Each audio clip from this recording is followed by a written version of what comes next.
pouco mais de um ano de implantação do Sistema de Processo Eletrônico da Justiça Estadual Gaúcha, mais de 29 mil processos já tramitam sem o uso do papel. Sobre este assunto, nós vamos conversar agora com o desembargador Ricardo Torres Hermann, presidente do CONINF, Conselho de Informática do TJRS.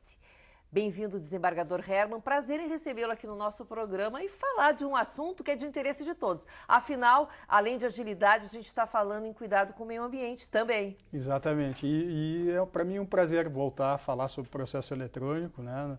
Numa etapa em que ele já se encontra implantado nos juizados especiais cíveis e com um êxito que a todos satisfaz muito, né? Porque começamos num sistema incremental e que foi sendo implantado aos poucos e hoje ele já se encontra no âmbito dos juizados em todas as comarcas do estado e atingindo aí essa marca de aproximadamente 30 mil processos no primeiro grau, sem contar com os recursos que já tramitam nas turmas recursais dos juizados especiais cíveis e também sem mencionar os recursos que tramitam já eletronicamente também no Tribunal de Justiça, como ocorre com os agravos de instrumento e as ações originárias do tribunal. Esse sistema ele foi um sistema desenvolvido com uma colaboração muito intensa dos usuários e segue sendo assim, porque ele exige alguns aperfeiçoamentos que estão sendo feitos, aperfeiçoamentos tanto do ponto de vista do próprio sistema como até de infraestrutura. Hoje, uma das maiores preocupações hoje em relação ao processo eletrônico é de que as cidades onde estão sediadas as comarcas, e mesmo aquelas que não são sedes de comarcas, mas onde tem advogados atuantes, tenham um serviço de internet satisfatório, porque isso é pressuposto, é pré-requisito para que se possa trabalhar com o processo eletrônico. E isso também foi uma preocupação que o tribunal teve, de maneira que hoje todas as comarcas do estado tiveram uma ampliação nos seus links de internet, sendo que as menores comarcas hoje elas contam pelo menos com um link de 2 megabytes, o que é, vamos dizer assim, uma velocidade bem razoável para o processamento de dados que exige o processo eletrônico. Existe um ranking de aceitação assim de municípios gaúchos em relação ao sistema eletrônico? Os municípios eles são classificados mais a partir da nossa classificação de movimento processual por entrâncias, né? Então, as comarcas de entrância inicial, elas receberam uma velocidade de internet que não é tão grande, e a partir das de médio tamanho, vamos dizer assim, as comarcas intermediárias, elas já contam com links de internet bem mais velozes, de 50 megabytes. Os mesmos que hoje equipam aí os foros de Porto Alegre. Que seria o primeiro? Que são os de entrância final, né? Assim como as grandes comarcas também no interior, que hoje também já são de entrância final. Mas se investiu muito nessa questão da infraestrutura porque se sabe que ela é um ponto crucial para o êxito desse projeto do processo eletrônico. Agora, o processo eletrônico hoje, com a solução própria, ele está sofrendo uma certa, vamos dizer assim, uma certa perplexidade em face do quê? E isso eu lhe trago como uma notícia aí de última mão. O Conselho Nacional de Justiça, o CNJ, desenvolveu um sistema próprio. E a partir do ano passado, quando editou uma resolução, a resolução 185, ele passou a exigir, dá para se dizer dessa maneira, porque o sistema deles passa a ser obrigatório para todos os tribunais do país, que sejam implantados. Esse sistema se chama o PJE. Então nós tivemos que, vamos dizer assim, paralelizar o projeto de implantação do processo eletrônico. Nós não vamos abandonar e não pretendemos abandonar essa experiência exitosa com o processo eletrônico próprio, o nosso sistema se chama o ETEMES 1G e 2G, mas nos vimos na contingência de ter que instalar também o sistema do CNJ, que é esse de Brasília. E iniciamos já esse trabalho com a implantação do PJE, então o sistema do CNJ se chama PJE, na comarca de Tramandaí. Uhum. E deve haver um período assim de treinamento, até de entendimento desse novo processo pelas comarcas. O TJRS vai estar passando a essas comarcas essas informações, de que maneira? Vai. O tribunal solicitou, inclusive, um apoio do próprio CNJ com seus técnicos. Eles devem estar vindo ainda nesta semana para a implantação em Tramandaí, que iniciou de maneira, vamos dizer assim, bem reduzida no primeiro momento, até para que haja essa adaptação e a capacitação de servidores e de operadores do direito, advogados e, eventualmente, a intervenção até do Ministério Público, que precisam ser capacitados. E esse trabalho deverá ser feito de maneira também paulatina, de modo a que se tenha bastante segurança nessa implantação, né? Nos preocupa muito, na questão do processo eletrônico, a questão da segurança, né? A segurança não só na preservação de dados, que para isso se emprega um cuidado muito grande, mas também na forma de treinar e para que as pessoas se habituem, se aculturem com essa nova forma de trabalhar, que se sabe ela impõe uma mudança radical na forma de trabalho, né? E para o cidadão que era acostumado a obter informação impressa ou no balcão, passa a ter a possibilidade, o que é uma grande vantagem de obtê-la pela internet, mas ele precisa ser capacitado para isso. Assim como o advogado que, né, era acostumado a fazer o seu trabalho de maneira também impressa e entregue, ele tem de ser preparado previamente, ele vai ter de contar com uma assinatura digital, que é um requisito para acessar o sistema. Ele vai ter que ser capacitado para que possa ingressar com os seus pedidos, né, suas petições, no portal do Tribunal de Justiça, onde haverá ali esclarecimentos também a respeito de como proceder, mas essa capacitação ela envolve uma série de ações, né, desde a capacitação presencial, com treinamentos que são feitos lá no próprio tribunal, como com ações na própria comarca.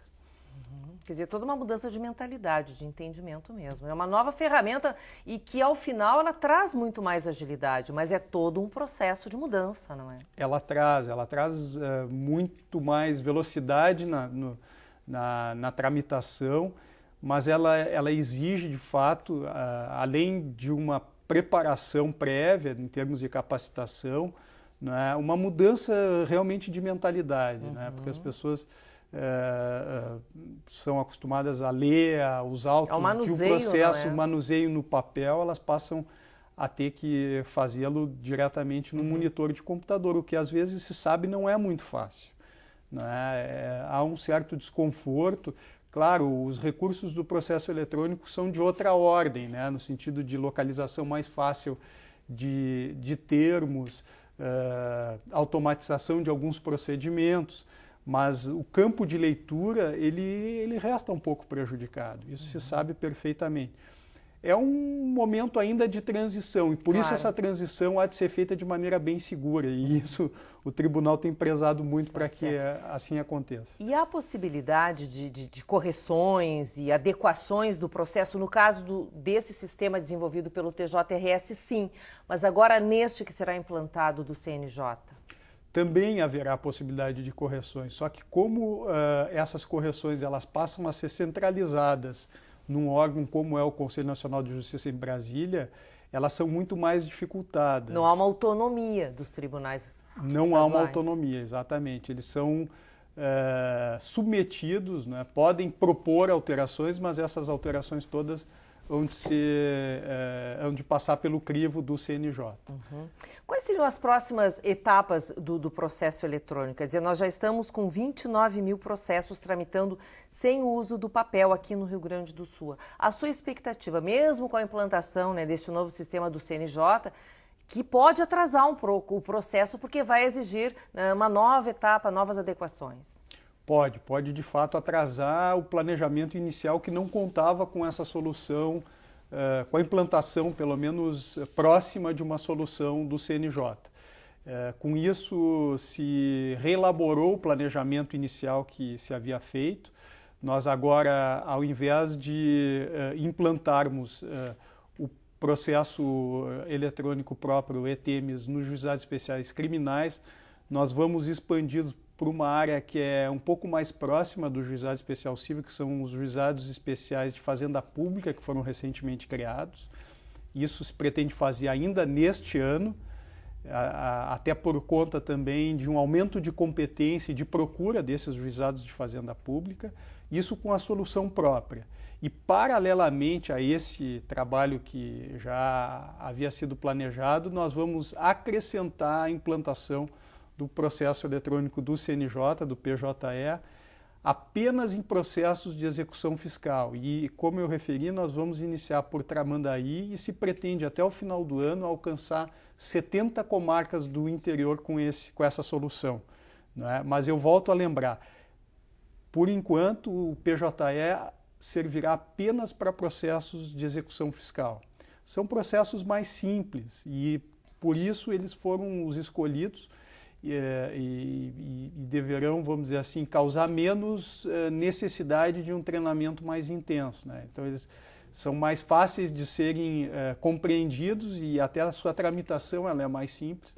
Daí porque esse eu optou por vamos dizer assim, começar aos poucos com o PJE, embora tenha que se cumprir esse índice de 70 comarcas, que correspondem a mais ou menos 10% das unidades jurisdicionais que o Tribunal de Justiça conta.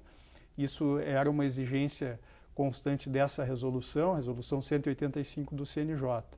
Então, vamos dizer, esse planejamento ele foi adaptado para dar cumprimento também a essa resolução do CNJ. E isso também é um esclarecimento importante a se fazer para que se deixe transparente do porquê que está se incluindo em 70 comarcas, né? Já que é uma implantação inicial, vamos dizer assim. Nós temos mais um tempinho, se o senhor quiser fazer alguma colocação final, por gentileza, fique à vontade. Eu gostaria só de ressaltar a importância de não se abandonar soluções próprias que foram desenvolvidas e já alcançaram um grande avanço na nossa solução do ETMs 1G e 2G. Isso foi ponderado, inclusive, ao CNJ e nós haveremos de solicitar, já encaminhamos um ofício e estamos aguardando a resposta, uma autorização formal para preservar o ETMs no âmbito do Tribunal de Justiça do nosso Estado. E só para mencionar, eu acho que é importante também deixar claro, isso não se trata de uma situação localizada aqui no Rio Grande do Sul. Dos 27 tribunais de justiça do país, pelo menos 22 hoje contam com soluções distintas e também restaram surpreendidos com essa obrigatoriedade de implantação do PJE do CNJ. Nós aqui temos uma tradição enorme de usar a tecnologia e usar muito bem os recursos tecnológicos, e alcançamos um padrão de automatização que não pode ser abandonado, ainda que seja por um bom propósito. Nós somos parceiros e iremos seguir trilhando esse rumo.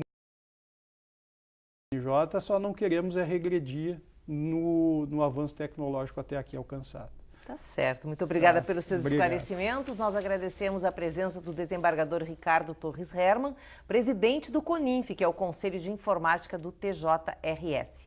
O programa Justiça Gaúcha de hoje vai ficando por aqui. Se você quer mandar uma mensagem para a nossa produção, aí está o nosso e-mail, imprensa@tj.rs.gov.br. Muito obrigada pela sua atenção e até o nosso próximo programa.